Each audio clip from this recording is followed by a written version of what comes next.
Bureau of statistics نے national accounts کی جو میتھڈالوجی ہے، میں بڑے وثوق سے اور فلور آف دا ہاؤس کہتا ہوں کہ اس میں کوئی تبدیلی نہیں آئی۔ یہ تخمینے منظور شدہ میتھڈالوجی کے مطابق 2015-16 بیس ایئر کو بنیاد بناتے ہوئے تیار کیے جاتے ہیں، جو سسٹم آف نیشنل اکاؤنٹس 2008 سے ہم آہنگ ہیں۔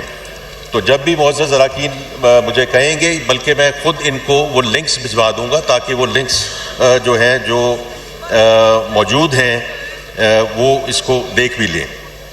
اب آتے ہیں ان ایریاز پہ جہاں انہوں نے اپنی جو ہے ریزرویشنز ریز کی ہیں۔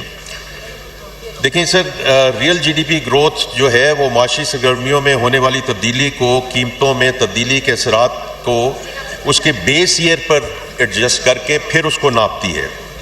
اسی لیے پی بی ایس کی جانب سے رپورٹ کردہ 3.7% G D P growth rate کو 15-16 بیس ایئر کی کانسٹنٹ پرائسز پہ شمار کیا گیا ہے، جو ریئل اکنامک گروتھ کی پیمائش کے لیے ایک ایکچولی انٹرنیشنل اسٹینڈرڈ ہے فرام اے میتھڈالوجی پرسپیکٹو۔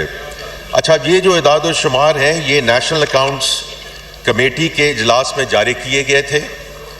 اس میں تمام صوبائی حکومتیں، وفاقی حکومت، state bank of Pakistan, academia کے لوگ اور دیگر متعلقہ اسٹیک ہولڈرز اس اجلاس میں ان کی نمائندگی ہوتی ہے۔ اچھا، آپ دیکھ رہے ہیں پاک نیوز۔